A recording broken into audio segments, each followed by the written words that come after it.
Okay, 2016 was a year filled with great games, especially shooters. For some reason, 2016 was a great year for first-person shooters, third-person shooters, tactical shooters, turn-based shooters. In other regards, it was not such a great year. There were some pretty big letdowns. So I'm going to go through some of my biggest disappointments of 2016. All right, so number five, Dishonored 2. And that's not because Dishonored 2 is a bad game. Far from it, it's a pretty good game. It's just still a letdown. It's still a game that could have been so much more and that I was expecting to be more. I was expecting it to be a step up from the first Dishonored, but instead it was a big step backwards. And I think a pretty significant step backwards, actually. Even though you can play as two characters, there's more powers, all of that. The missions are more forgettable. The characters are more forgettable. Even the place you go, like your home base between missions, is almost pointless. There's almost no reason for it. So I would say it's just such a big step back from the original that I can't help but feel let down. Number four, I'm going to say Pokemon Go. Now, to be fair, Pokemon Go was an absolute sensation, a phenomenon, a hit like almost no other game I've ever seen. I cannot even tell you how surprising the reaction to Pokemon Go was, because it just blew every other game and really almost every other issue out of the water this year. It was the number one searched term the entire year of 2016, above the election, above Donald Trump. So it was a smash success. It was also just a really bad Pokemon game.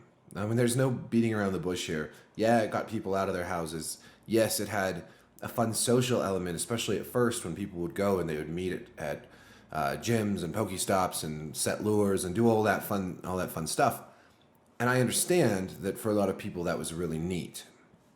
From my point of view, I just can't find myself getting invested in a game with such shallow mechanics.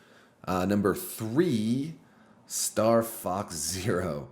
Man, I hated Star Fox Zero, and I loved the original Star Fox. I kind of hated the original Star Fox because it was so difficult.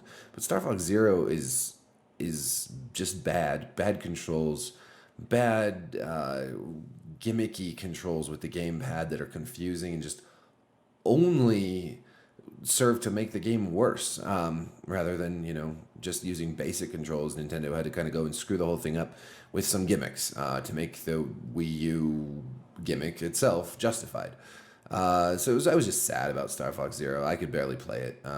It was a mess. Okay, number two. I'm giving this one to No Man's Sky, and honestly, this was almost my number one pick because No Man's Sky had just been built up and built up for years. We were told so many amazing things about this game, this vast procedurally generated universe where you could meet up with other people, but the statistical likelihood of that is so low that you probably never would. That turned out not to be true. A lot of the footage we saw of the game wasn't in the game. The game itself had a very lackluster story and a terrible ending. It was boring. The procedurally generated worlds were repetitive and tedious. Overall, No Man's Sky was just a monumental disaster, both in what we got and what we were told we were supposed to be getting. So a large part of the disappointment was not necessarily that it was a bad game, but that we were told we were getting a much different game, and we were paying $60 for what would probably ought to have been a $20 game on Steam. So both Hello Games and Hello Games chief Sean Murray, as well as Sony, I think, bear a lot of the responsibility for advertising one thing and giving us something else. All right, now from the number one spot, I'm just going to give to virtual reality, all of virtual reality, from the Oculus Rift to the HTC Vive, PSVR, and all the mobile stuff.